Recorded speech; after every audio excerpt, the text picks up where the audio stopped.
श्रीमन्महागणाधिपते नमः। श्री सरस्वत्यै नमः।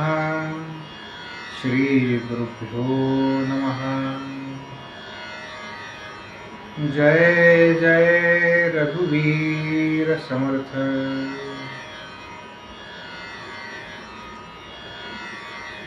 समर्थ रामदास स्वामी यांनी जे मारुती स्तोत्र रचलेलं आहे त्या स्तोत्राचा अर्थ आपण पाहणार आहोत। मंडळी, आपल्याला एक विशेष अशी गोष्ट सांगतो, ती म्हणजे जे मारुती स्तोत्र आज सर्वपरिचित आहे तशाच पद्धतीची म्हणजे मारुती स्तोत्रच पण वेगवेगळी, म्हणजे ज्या वेळेला समर्थांनी स्थापित जे 11 मारुती आहेत त्या प्रत्येक मारुतीच्या ठिकाणी समर्थांनी अशी वेगवेगळी त्या मूर्तीचं स्तवन करणारी अशी स्तोत्र रचली, मारुती स्तोत्र म्हणून ती रचलेली आहे। परंतु त्या सर्वांमध्ये सर्वांना परिचित असलेलं आणि सर्व समाजामध्ये अधिकाधिक ज्याचा उच्चार होतो असं स्तोत्र, असं मारुती स्तोत्र म्हणजे भीमरूपी महारुद्रा वज्र हनुमान मारुती बनारी अंजनी सुता रामदूता प्रभंजना। हे मारुती स्तोत्र काय म्हणतात या स्तोत्रामध्ये समर्थ?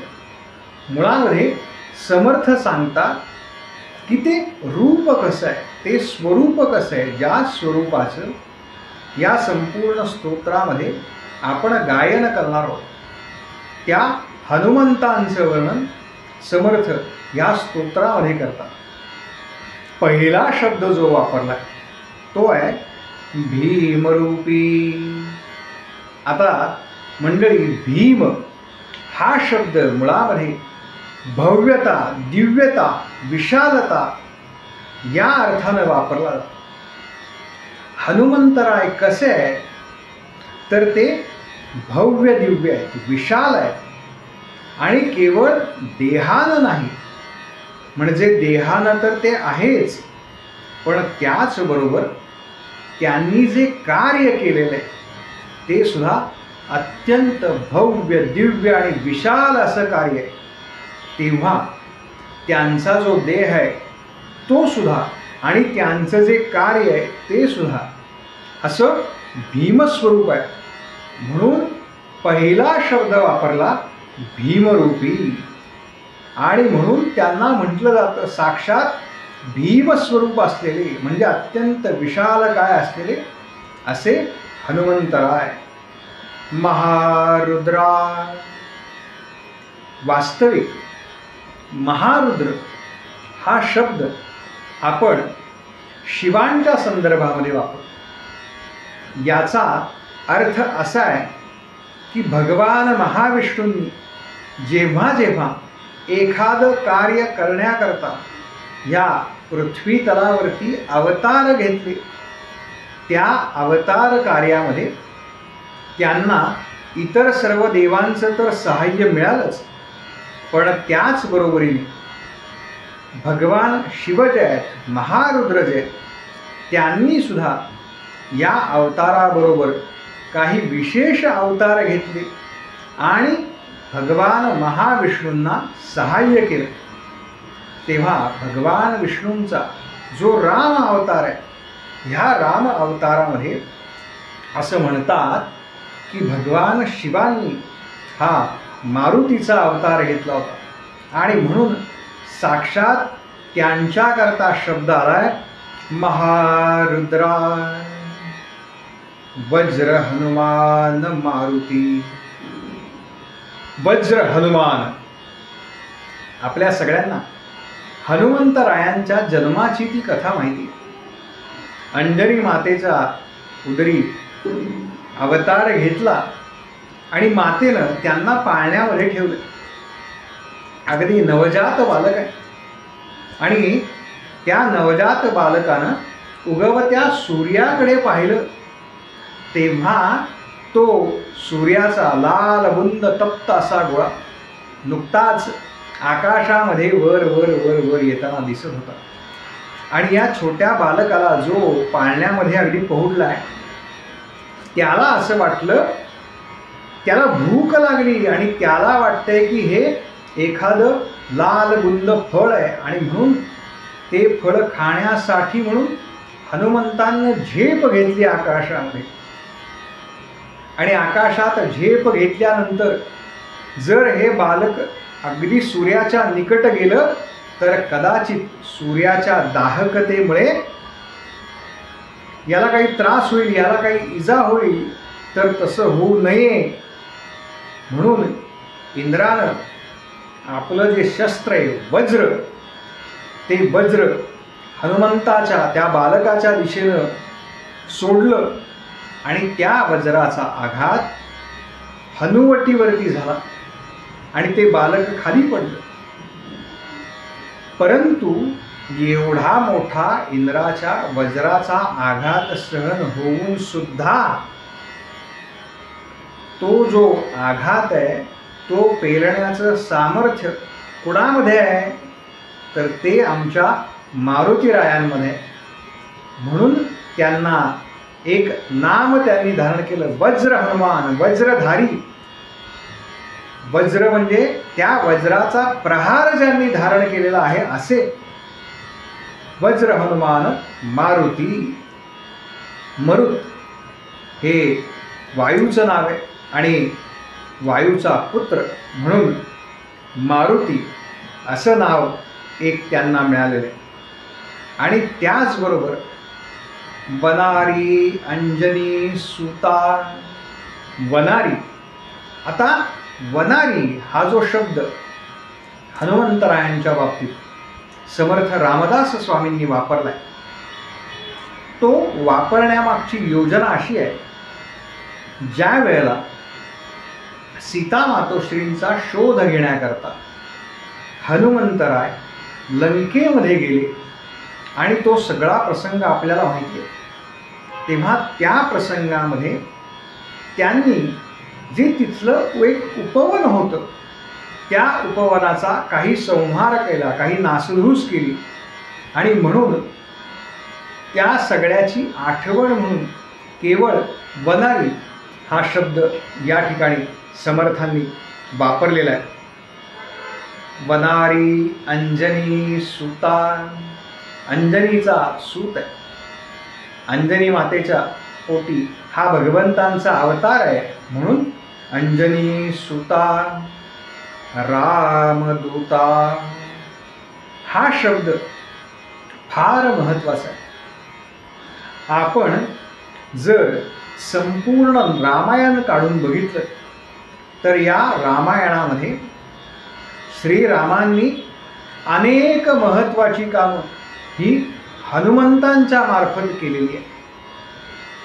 म्हणजे जेव्हापासून भेट झाली श्रीरामांची आणि श्री हनुमंतांची तेव्हापासूनची कार्य जरा आठवून बघा. आपल्या असं लक्षात येईल की रामकार्यामध्ये सर्वात अग्रणी कोण आहेत तर ते हनुमंतराय आहेत. म्हणजे सीतेचा शोध घेणं असेल, रावणाच्या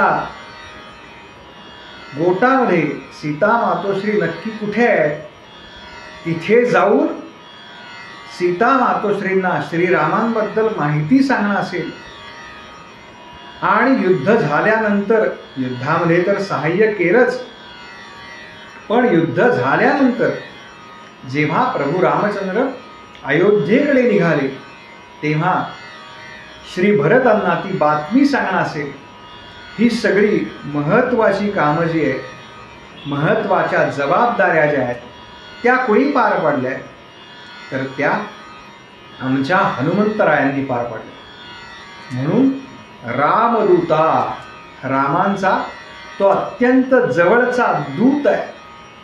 प्रभंजना, आता प्रभंजन हे वायूचं एक नाव आहे, पण त्या नावाचा अर्थ असा आहे ज्या वेळेला एखादं मोठं वादळ सुटतं किंवा वायूचे लोटच्या लोट येतात, त्या लोटांना प्रभंजन असं म्हणतात. मग हनुमंत आमचे कसे आहेत, तर हनुमंत ज्या वेळेला एका ठिकाणाहून दुसऱ्या ठिकाणी जातात त्यावेळेला असे वायूचे लोट निघालेत की काय असं वाटावं, म्हणून समर्थांनी शब्द वापरला प्रभंजना. या प्रभंजना नावानं समर्थ हनुमंतांना एका प्रकारे साकडं घालतात. पुढच्या श्लोकात समर्थ म्हणतात, महाबळी प्राणदाता सकळा उठवी बळे, सौख्यकारी शोकहर्ता धूर्त वैष्णव गायका. हनुमंतराय कसे आहेत, महाबळी.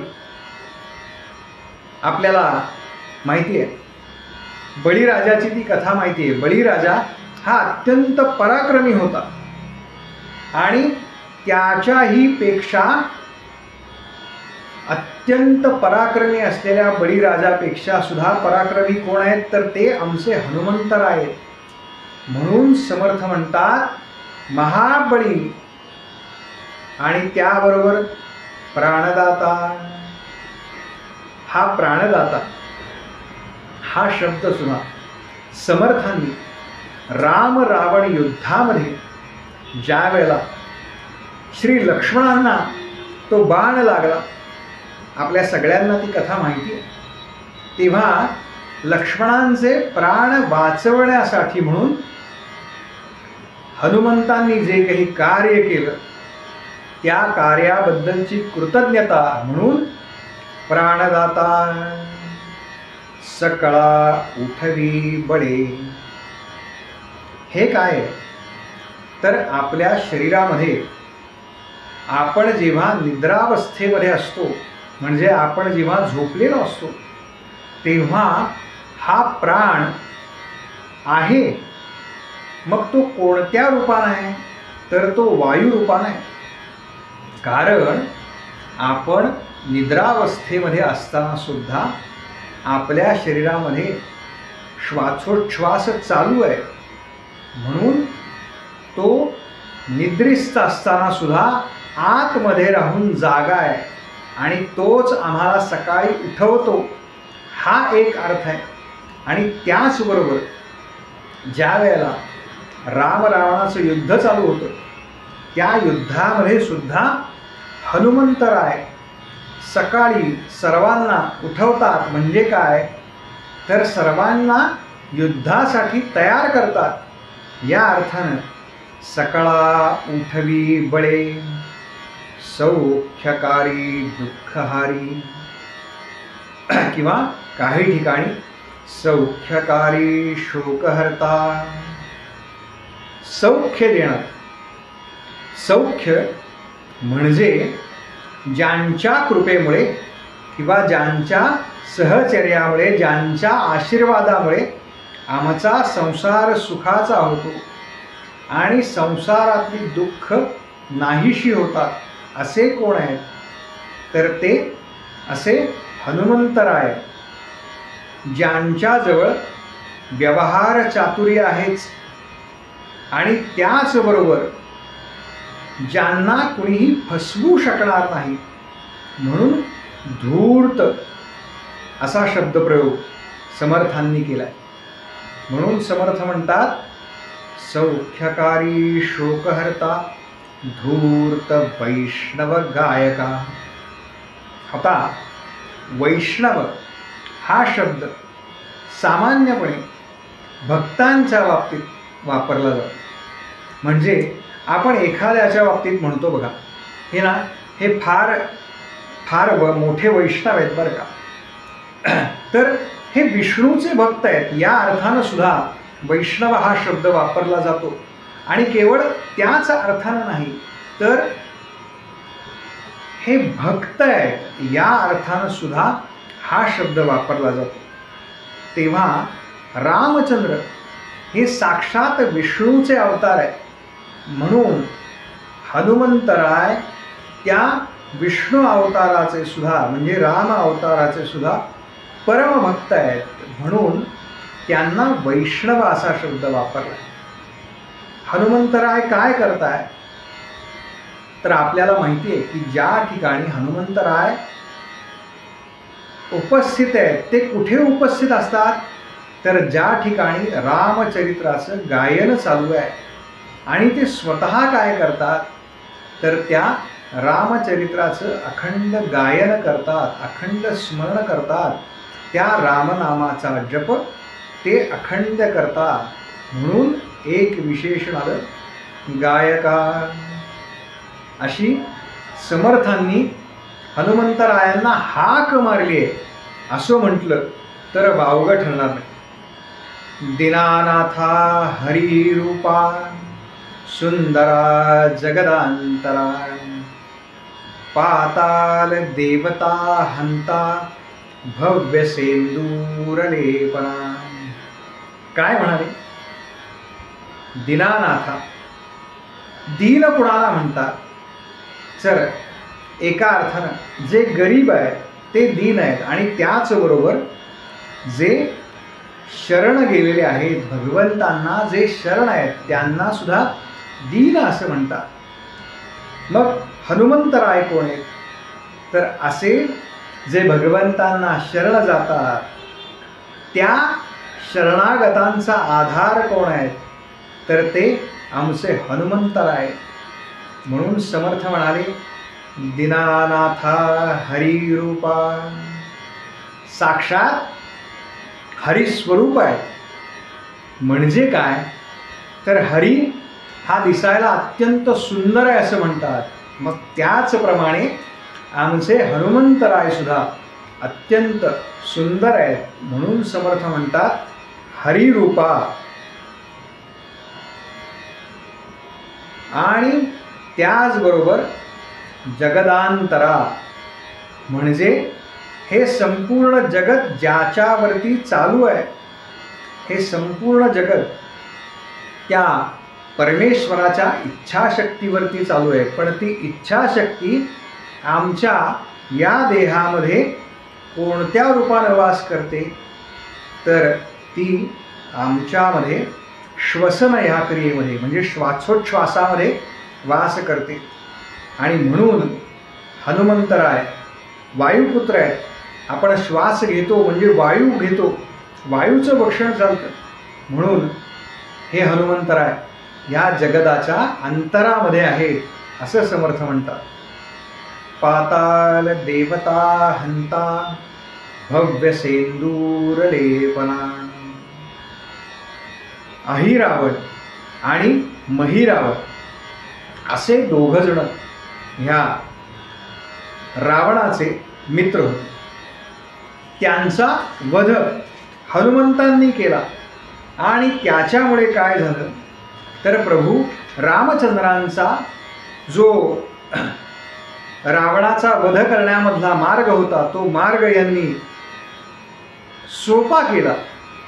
आणि म्हणून पाताल देवता हंता, पाताळामध्ये जे कोणी लपून बसलेले होते देवता, का लपून बसल्या होत्या, तर त्या रावणाच्या भयानं आपल्याला अनेक कथा या संदर्भातल्या माहिती असतील. तर या भयानं हे सगळे पाताळात देव लपून बसले होते. तेव्हा यांना सोडवण्याचं काम आणि प्रभू रामचंद्रांचा विजयाचा मार्ग जो आहे तो निष्कंटक करण्याचं काम कुणी केलं, तर ते आमच्या हनुमंतांनी केलं. पाताल देवता हंता भव्य सेंदूरलेपना. हनुमंतांना शेंदूर लावण्याची पद्धत आहे. अनेक ठिकाणी अनेक वेगवेगळ्या कथा ह्या हनुमंतांच्या सेंदूर लेपनाबद्दल येतात. पण एका अर्थाने आपण असं समजू की हा जो शेंदुराचा जो रंग आहे, भगवा रंग आहे, हा त्यागाचं प्रतीक आहे. आणि हनुमंतांचं संपूर्ण जीवन जे आहे ते त्यागाचं मूर्तिमंत उदाहरण आहे. म्हणून भव्य सेंदूर लेपना. आपल्याला ती कथा आठवत असेल, ज्या वेळेला राम रावण युद्ध संपलं, प्रभू रामचंद्र अयोध्येला परत आले आणि आता राजसिंहासनावरती बसून ते प्रत्येकाला काही ना काहीतरी देतायत. आणि हनुमंतांना काय देणार हा प्रश्न पडला. का? कारण हनुमंत हे मूर्तिमंत त्यागाचं उदाहरण आहे. त्यांना काही हवंय म्हणून त्यांनी कधीही रामचंद्रांना त्यांच्या कार्यात मदत केली आहे असं नाही, तर ते रामाचे दास आहेत आणि याच भावनेनं त्यांनी रामचंद्रांना अखंड मदत केली आहे. पुढे समर्थ म्हणतात, लोकनाथा जगन्नाथा प्राणनाथा पुरातना पुण्यवंता पुण्यशीला पावना परितोषका.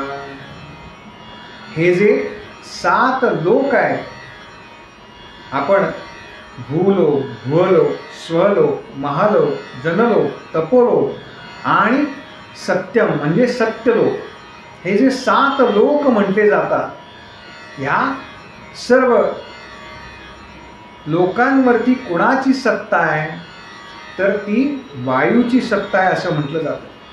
म्हणून समर्थांनी हनुमंतरायांना लोकनाथा असं म्हटलेलं आहे. जगन्नाथा म्हणजे आपण ज्या जगामध्ये वावरतो, ह्या पृथ्वीलोकामध्ये वावरतो, त्या सर्वांना सुद्धा, त्या सर्व जगाला सुद्धा वायूचाच आधार आहे.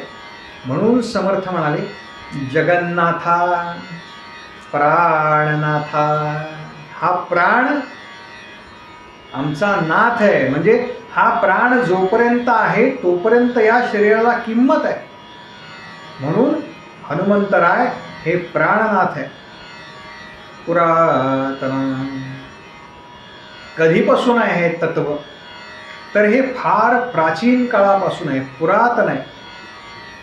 पुरातन ह्या शब्दानं वास्तविक समर्थांनी वेगवेगळे अर्थ वापरले, म्हणजे वेगवेगळ्या अर्थानं हा शब्द वापरलेला आहे.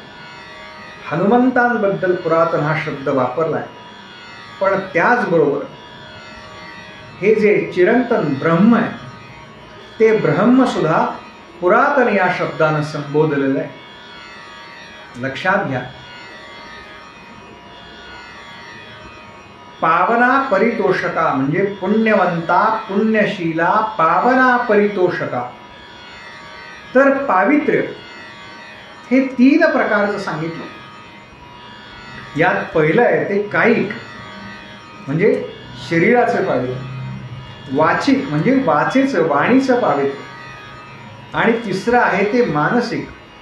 कायिक, वाचिक आणि मानसिक अशा 3 प्रकारचं पावित्र्य सांगितलं.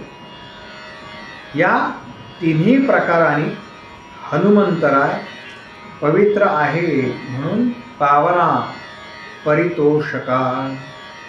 पुण्यशील आहेत, पावन आहेत, म्हणजे त्यांचं शरीर तर पावन आहेच, ते वाणीनं देखील पवित्र आहेत आणि त्याचबरोबर ते मनानं देखील तेवढेच पवित्र आहेत. आणि त्याचबरोबर भक्तांच्या इच्छा पूर्ण करणारे आहेत, त्यांना संतोष देणारे आहेत, म्हणून शब्द वापरला परितोषका. एका अर्थानं हे वर्णन म्हणजे समर्थ रामदास स्वामी हनुमंतांना या वेगवेगळ्या नावानं हाका मारतायत. हनुमंतराय कसे आहेत, हनुमंतराय असे आहेत, हनुमंतराय या पद्धतीचे, ही विशेषणं समर्थांनी हनुमंतांच्या बाबतीत वापरलेली आहेत. ध्वजांगे उचली बाहू आवेशे लोटला पुढे काळाग्नि काळ रुद्राग्नि देखता कापती भये. समर्थ म्हणतात की ज्याप्रमाणे युद्धामध्ये विजय ध्वज जो असतो, विजय ध्वजाची तुकडी ही मुख्य समजली जाते. तो विजयध्वज खाली पडता कामा नये, कारण संपूर्ण सैन्याचं लक्ष हे केवळ त्या ध्वजावरती असतं. म्हणून समर्थ म्हणतात, ध्वजांगे उचली बाहू. या विजयध्वजाची जबाबदारी कुणाकडे असते, तर तो असा व्यक्ती असतो जो त्या संपूर्ण सैन्यामध्ये अत्यंत सामर्थ्यशाली, अत्यंत योग्य आणि ते ध्वज पेलण्याची ताकद, सामर्थ्य ज्याच्याकडे आहे त्याच्याकडे ते असते. म्हणून समर्थ म्हणतात की रामचंद्राच्या सैन्यामध्ये ही धुरा कुणी सांभाळली आहे, तर ही आमच्या हनुमंतांनी सांभाळली. ध्वजांगे उचली बाहू, आवेशे लोटला पुढे. आणि तो ध्वज धारण केल्यानंतर ज्या वेळेला प्रभू शत्रू सैन्याचं निर्दालन करतात, त्यावेळेला हनुमंतांना चढलेला जो आवेश आहे तो इतका महाभयंकर आहे, महाप्रलयकाली आहे की प्रलय कालामध्ये ज्याप्रमाणे मोठमोठ्या लाटा उसळतात आणि आता या लाटांच्या तडाख्यामध्ये आपलं काही खरं नाही असं सर्वसामान्यांना वाटतं. अगदी त्याचप्रमाणे हनुमंतराय ज्या वेळेला आवेशामध्ये येतात तेव्हा शत्रूला आता आपलं काहीही खरं नाही, आता आपण या जगात राहणार नाही अशी भीती शत्रूला निर्माण होते. माणसांना ग्रासणारे काळाग्नी, काळ रुद्राग्नी, काळाग्नी आणि काळ रुद्राग्नी हे यमाचे दूत म्हटले जातात. यमाच्या दूतांची नावं आहेत ही. काळाग्नी, काळ रुद्राग्नी. हे काळाग्नी सुद्धा आणि काळ रुद्राग्नी सुद्धा कुणाला घाबरतात, तर ते आमच्या हनुमंतरायांना घाबरतात. ब्रह्मांडे माईले नेणो, आवळे दंत पंगती. नेत्राग्नी चालिल्या ज्वाळा, भ्रुकुटी त्राहटिल्या बळे. हे हनुमंता, आपण युद्धाच्या प्रसंगी कसे असता, तर रामचंद्रांचे विरोधक पाहिले की मारुतीराय संतापतात आणि क्रोधानं, त्यांच्या क्रोधाचं वर्णन समर्थांनी केलंय की ज्याप्रमाणे ज्यावेळेला गीता सांगत असताना भगवान श्रीकृष्णानं ते विराट रूप धारण केलं आणि त्या विराट रूपामध्ये ज्या वेळेला अर्जुनानं पाहिलं तर त्यांच्या एका दाढेखाली वेगवेगळी रूपं दाखवली भगवंतांनी आणि त्यातल्या एका दाढेखाली हे सगळं ब्रह्मांड सामावलेलं आहे असं अर्जुनानं पाहिलं. अगदी त्याच वेळेला ते जे भगवंतांचं विराट रूप आहे त्या रूपाची तुलना समर्थ आमच्या हनुमंतरायांच्या युद्धाच्या प्रसंगी जे विराट रूप होतं त्या रूपाशी करतात. हनुमंतांचे डोळे क्रोधानं लाल झालेले. ज्याप्रमाणे रावणाच्या त्या उद्यानामध्ये विविध फुलं होती आणि ती फुलं ज्याप्रमाणे हनुमंतांच्या माऱ्यामुळे अगदी सहज कुस्करून गेली, त्याच पद्धतीनं जणू काही एखादं फूल कुस्करावं अशा पद्धतीचा आवेश हनुमंतराय ज्या वेळेला युद्धावरती जातात तोच आवेश त्यांचा दिसतो ज्या वेळेला ते रणांगणामध्ये उभे असतात असं वर्णन समर्थ करतात. पण त्याच वेळेला आमचे हनुमंतराय हे भक्तांकरता अत्यंत सोज्वळ आणि प्रेमळ रूपामध्ये समर्थांना दिसतात. पुढच्या श्लोकामध्ये त्याचं वर्णन आपल्याला आढळतं. समर्थ म्हणतात, पुच्छते मुरडिले माथा, किरीटी कुंडले बरी, सुवर्ण कटिका सोटी, घंटा किंकिणी नागरा. कसेत म्हणाले, पुच्छते मुरडिले माथा. आपलं जे पुच्छ आहे, आपल्याला हनुमंतांच्या शेपटीची जी कथा माहिती आहे, त्या शेपटीमध्ये फार मोठं सामर्थ्य सामावलेलं आहे. आणि ते पुच्छ हनुमंतराय अशा पद्धतीनं आपल्या मस्तकावरती धारण करतात, जणू काही एखादा किरीट धारण करावा अशा पद्धतीनं मस्तकावरती त्यांनी ते आणून ठेवलेलं आहे. आणि ज्याप्रमाणे कर्णाच्या शरीरावरती सुवर्ण कवच कुंडल जन्मतःच होती, त्याचप्रमाणे समर्थ म्हणतात की हनुमंतांना सोन्याची कौपीन ही स्वयंभू आहे.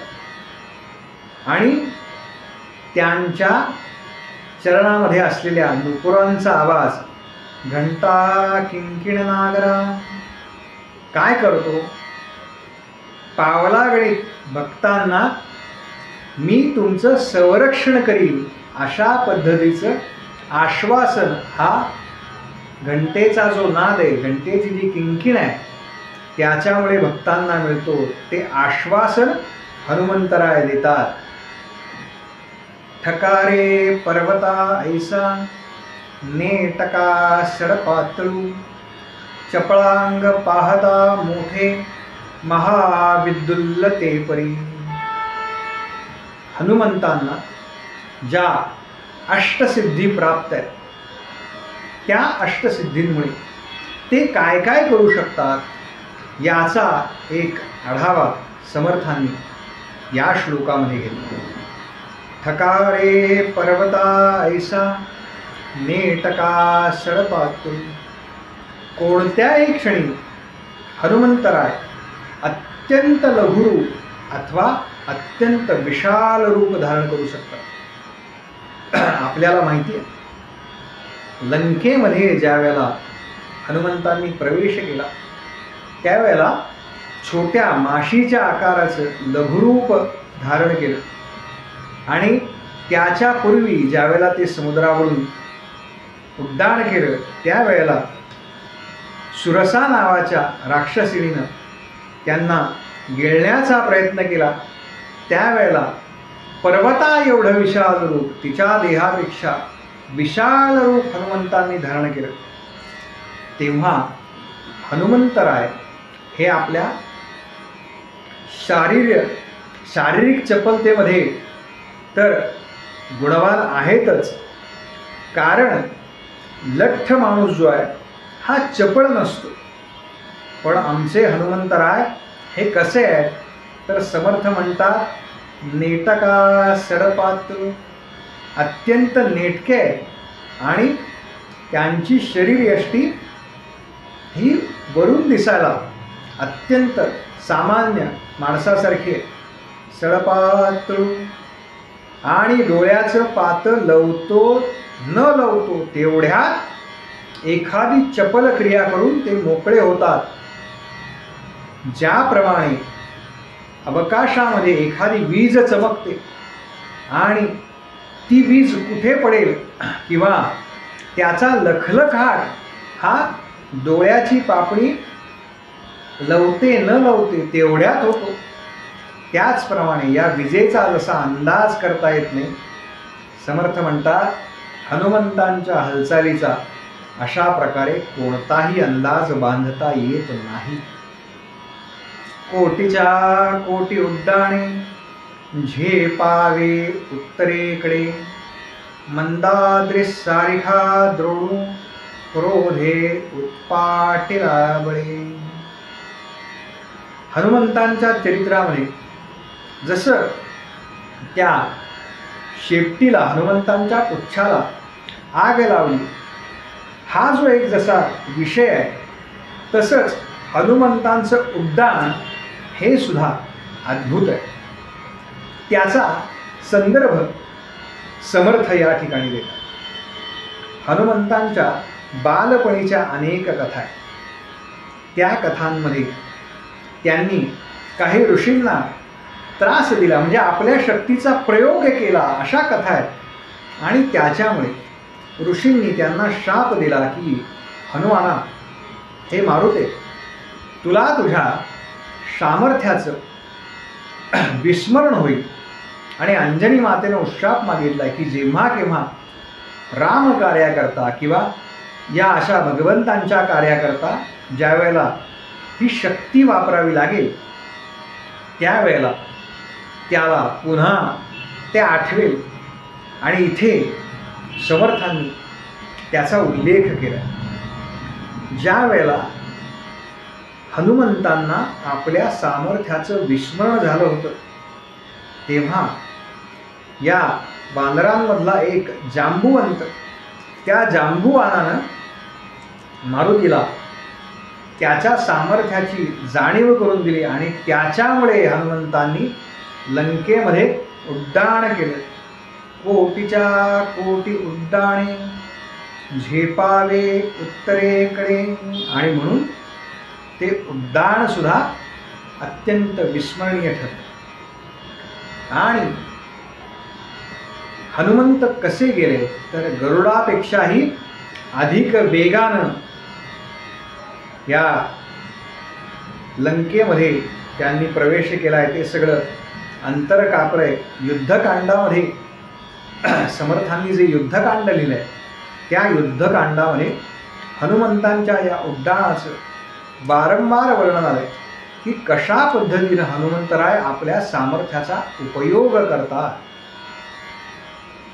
आणिला मागुती नेला, आला गेला मनोवती, मनासी टाकिले मागे, गतीसी तुलना नसे. बघा, हनुमंतराय जसे देहानं नीटनेटके आहे, त्याच पद्धतीनं ते वागण्यासाठी म्हणजे कृतीनं सुद्धा नीटनेटके आहे. समर्थ म्हणतात त्यांचं वागणं कसं आहे हे सुद्धा अगदी नीटनेटकं आहे. म्हणजे काय तर एखादं काम झाल्यानंतर जिथली वस्तू तिथे नेऊन ठेवणारे आहे. आणीला मागुती नेला, जो पर्वत आणला द्रोणागिरी, तो काही असं नाही म्हणाले की हां आता काम झालंय ना मग राहू दे इथेच. नाही, जी वस्तू जिथून आणली आहे तिथे पुन्हा नेऊन ठेवायची. हेच तर हनुमंतरायांचं विशेष आहे. आणि कसे आला गेला मनोगती, असं म्हणतात की सर्वात चंचल अवयव कोणता, अवयव असं म्हटलंच नाही, पण सर्वात चंचल वस्तू काय तर ती मन आहे. आला गेला मनोगती, मनाच्या गतीनं आले आणि मनाच्या गतीनं पुन्हा तो पर्वत जागेवर नेऊन ठेवला. अहो इतकंच नाही, पुढच्या चरणामध्ये समर्थ म्हणाले मनासी टाकिले मागे.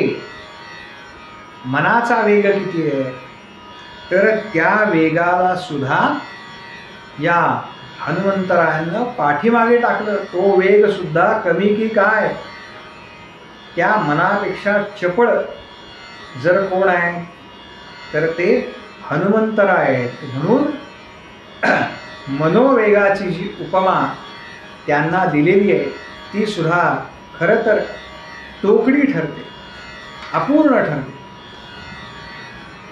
अणुपासून ब्रह्मांडा एवढा होत जातसे, तयासी तुलना कोठे मेरू मांदार धाकुटे. विष्णू पुराणामध्ये ह्या दोन पर्वतांच्या विशालतेचं फार मोठं वर्णन केलं. वाल्मिकींनी सुद्धा हनुमंतांची तुलना ह्या दोन पर्वतांच्या समान केली. पण समर्थ म्हणतात की हे मेरू आणि मांदार नावाचे जे पर्वत आहेत ना, ते हनुमंतांच्या पुढे धाकुटे म्हणजे छोटे वाटतात. का?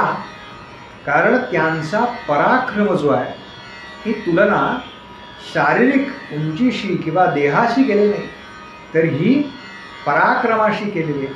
आणि त्याचबरोबर त्यांचा विस्तार केवढा आहे. अणुपासून ब्रह्मांड, एखाद्या छोट्या छोट्या भागाला आपण अणु असं म्हणतो. ह्या अणुपासून ते थेट ब्रह्मांडाला व्याप्त करण्यापर्यंत ही हनुमंतरायांची झेप आहे. लहानही होऊ शकतात, म्हणजे सूक्ष्म सुद्धा होऊ शकतात आणि सर्वव्यापी सुद्धा होऊ शकतात. ब्रह्मांडा भोवते वेढे वज्रपुच्छे घालू शके, म्हणजे त्यांचं जे पुच्छ आहे हे संपूर्ण ब्रह्मांडाला सुद्धा वळसा घालू शकतं, विळखा घालू शकतं. आपल्या पुच्छामध्ये संपूर्ण ब्रह्मांड घेऊ शकतात. असे तयासी तुलना कैची ब्रह्मांडी पाहता नसे. या अखिल ब्रह्मांडामध्ये अशा पद्धतीनं कृती करेल किंवा अशा पद्धतीनं उपमा देण्यासाठी दुसरं कोणतंही उदाहरण नाही, म्हणून समर्थांनी ही तुलना केवळ या समहाच अशा अर्थानं केली.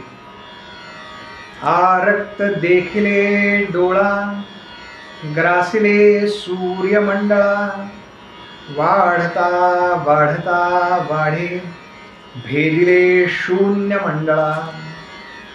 कसे आहेत म्हणाले? हनुमंतांचा बालपणीची जी कथा आहे त्याचा उल्लेख पुन्हा इथे येतो. आरक्त देखिले डोळा, तो उगवतीचा सूर्य पाहिला.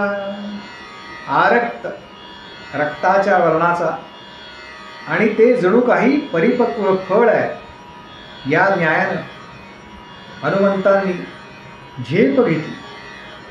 अंजनी मातेच्या दुधाचा प्रभावच इतका आहे, मातेनं जे सकस हनुमंतांना दिलंय, त्यामुळे काय झालंय तर हे सगळं सूर्यमंडळ ग्रासण्याची ताकद हनुमंतांमध्ये आलेली आहे. भेदिले शून्य मंडळा, हनुमंतांनी शून्यमंडळ भेदलं असा शब्दप्रयोग समर्थांनी केलाय. याचा अर्थ असा आहे, किंबहुना आध्यात्मिक अर्थ असा आहे की बालपणामध्येच, लहान वयामध्ये, अत्यंत वयोमान लहान असताना हनुमंतांना ज्ञानस्वरूपामुळे येणारी जी दृष्टी आहे ती प्राप्त झाली आहे. आणि हनुमंतांनी शून्यवाद म्हणून जो एक प्रकार आहे या सगळ्यातला, तो केव्हाच पार केलेला आहे. समर्थ म्हणतात, साधक कुठे अडकतात तर साधक ते या शून्यवादामध्ये अडकतात. आणि हनुमंतांनी या शून्यवादाला केव्हाच पार केलं. याचं कारण काय तर हनुमंतांनी ज्ञानमार्ग तर अवलंबलेला आहेच, पण त्याचबरोबर हनुमंतांनी श्रीरामचंद्रांच्या सगुण भक्तीकडे, सगुण भक्तीची कास धरल्यामुळे ते या शून्यवादामध्ये अडकलेले नाहीत. भूत प्रेत संबंधाधी रोग व्याधी समस्तही नासती तुटती चिंता आनंदे भीम दर्शने. या भूत प्रेत संबंधाधी ह्यानं काय हा शब्द का वापरलाय समर्थांनी तर रावण हा जो आहे हा, ज्याला आपण सध्याच्या काळामध्ये अघोरी विद्या म्हणतो किंवा त्या काळामध्ये सुद्धा अघोरी विद्या असाच शब्द प्रयोग केला जायचा, त्या अघोरी विद्येचा स्वामी आहे. त्या सर्व अघोरी विद्यांवरती रावणानं एक वर्चस्व मिळवलेलं आहे. आणि त्याचमुळे त्यानं या विविध विद्या ज्या आहेत म्हणजे भूत, प्रेत, पिशाच, जारण मारण असे वेगवेगळे प्रयोग करून सीतेला घाबरवण्याचा अनेक वेळेला प्रयत्न केलेला. आणि काही ठिकाणी असा उल्लेख आहे की अशा त्याच्या अघोरी विद्येच्या वापरामुळे अनेकदा सीता देवींना या सगळ्याचा त्रास झाला. परंतु ज्या वेळेला हनुमंतांना सीता मातोश्रींना भेट दिली त्या भेटीनंतर हा त्रास पुन्हा केव्हाही सीता मातोश्रींना झालेला नाही. कारण हनुमंतराय हे या सगळ्या व्याधींवरचं औषध आहेत असं म्हटलं जातं. राम लक्ष्मण कुठे आहेत? ज्यावेळेला ते सीता मातोश्रींना भेटले त्यावेळेला त्यांना काय चिंता लागली होती? तर राम लक्ष्मण कुठे आहेत, काय करतायत, कसे असतील. कदाचित त्यांना असं वाटत असेल की माझं काही बरं वाईट झालं का, अशा वेगवेगळ्या चिंता त्यांना ग्रासतायत. आणि याचबरोबर ते काय करतायत अशी चिंता सीता मातोश्रींना ग्रासते. तेव्हा अशा सर्व चिंता नाहीशा झाल्या. आणि याकरता म्हणून आपल्या आयुष्यामध्ये ज्या व्यावहारिक लौकिकातल्या आणि पारलौकिकातल्या ज्या चिंता आहेत त्या दूर होण्यासाठी काय करा? तर त्या दूर होण्यासाठी हनुमंतांचं दर्शन घ्या असा संकेत आहे. म्हणून आपल्याकडे आजसुद्धा लहान मुलांना कोणत्याही प्रकारे अशा पद्धतीची बाधा होऊ नये म्हणून भीमरूपी स्तोत्राचा पाठ करा. ते पाठ असावं याच्याकरता मुद्दाम प्रयत्न केले जातात. हे धरा 15 श्लोकी लाभली शोभली वरी दृढ देहो निस्संदेहो संख्या चंद्रकला गुणे. वस्तुतः या श्लोकामध्ये कशा पद्धतीनं समर्थांना मोठ्या युक्तीनं ते वर्णन गुंफलेलं आहे बघा. आपल्याला माहिती आहे की अमावस्या ते पौर्णिमा अशा चंद्राच्या 16 कला आहेत. हनुमंत ब्रह्मस्वरूप असल्याने 17वी अशी कला त्यांच्या जीवनामध्ये आहे. लौकिकदृष्ट्या त्यांचा जन्म हा पौर्णिमेचा झाला. परंतु याच्यावरती म्हणजे 15 कला, या 15 कलांचा पुष्पहार समर्थ हनुमंतांना वाहतात, हनुमंतांना भेट देतात. काय? हे धरा 15 श्लोकी लाभली शोभली वरी दृढदेहो निस्संदेहो संख्या चंद्रकला गुणे. समर्थ सांगतात आपण जर नियमितपणे या स्तोत्राचा पाठ केला तर ज्याप्रमाणे हनुमंतांचं गुणवर्णन मी आत्ता या श्लोकामध्ये ज्या पद्धतीनं केलं त्या पद्धतीचं म्हणजे त्या पद्धतीनं शारीरिक आणि त्याच पद्धतीचं मानसिक आरोग्यसुद्धा आपल्या सगळ्यांना प्राप्त होईल. काही ठिकाणी असं सांगतात की हे जे हनुमान स्तोत्राचे मारुती स्तोत्राचे पाठ आहेत ते एक एक संख्येनं वाढवत जावे. म्हणजे एक ज्यावेळेला नवीन महिना मराठी महिन्याप्रमाणे ज्या वेळेला सुरू होतो त्यावेळेला पहिल्या दिवशी 1, दुसऱ्या दिवशी 2, तिसऱ्या दिवशी 3 अशा पद्धतीनं प्रत्येक दिवशी एक एक पाठ वाढवावा आणि मग हे हनुमान स्तोत्र जे आहे ते सिद्ध करून घ्यावं. आणि पुढे समर्थ म्हणतात रामदासी अग्रगण्यू कपिकुळासी मंडणू रामरूपी अंतरात्मा दर्शने दोष नासती. रामायणामध्ये रामभक्तांची मोठी यादी करता येईल.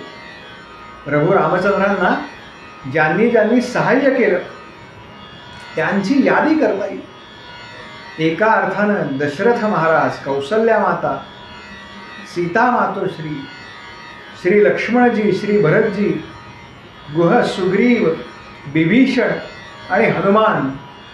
पण या सर्वांमध्ये सर्वश्रेष्ठ कोण असं जर विचारलं तर ते सर्वश्रेष्ठ असलेले आमचे हनुमंतराय. म्हणून समर्थ म्हणाले, कपिकुळासी मंडळू. त्यांच्यामध्ये जेवढी अनन्यता आहे, त्यांच्या भक्तीमध्ये जेवढी आर्तता आहे, तेवढी आर्तता, तेवढी अनन्यता इतर कोणाच्या भक्तीमध्ये सापडणार नाही. म्हणून आपल्याकडे म्हणतात असं की नर का नारायण होय. हा नराचा नारायण कसा झाला तर तो हनुमंतरायांच्या जीवनामध्ये प्रभू रामचंद्रांच्या भक्तीमध्ये जी आर्तता होती, जो भाव होता, तो भाव तुम्ही आम्ही जर आपल्या भक्तीमध्ये ठेवला तर समर्थ म्हणतात रामरूपी अंतरात्मा. हे रामरूप जे आपल्या अंतरात्म्यामध्ये दडलेलं आहे त्याचं दर्शन सर्वांना होईल आणि आपल्या आयुष्यामध्ये जे सर्व दोष आहेत ते दोष नाहीसे होतील. इति श्री रामदासकृतं संकट निरसनं श्री मारुती स्तोत्रम संपूर्णम. अशा पद्धतीनं हे हनुमंतांचं स्तोत्र जे समर्थ रामदास स्वामींना रचलेलं आहे, संपूर्ण संकटांचा नाश करणारं असं हे मारुती स्तोत्र आहे. या मारुती स्तोत्राचा पाठ आपण सर्वांनी पुन्हा पुन्हा पुन्हा पुन्हा पुन्हा पुन्हा करा. याचं कारण असं आहे की आपल्या जीवनातल्या अनेक समस्या केवळ या मारुती स्तोत्रानं अगदी निर्विघ्नपणे पार पडणारे, त्या आपल्यापासून केव्हा दूर गेल्या हे आपल्याला कळणार सुद्धा नाही. एवढं सामर्थ्य या हनुमान स्तोत्रात आहे. पुन्हा एकदा आपल्या सगळ्यांना वंदन करतो. सद्गुरू समर्थ रामदास स्वामींना वंदन करतो. महारुद्र हनुमंतांना वंदन करतो आणि या ठिकाणी थांबतो. जय जय रघुवीर समर्थ महारुद्र हनुमान की जय. राजाधिराज प्रभु रामचंद्र भगवान की जय.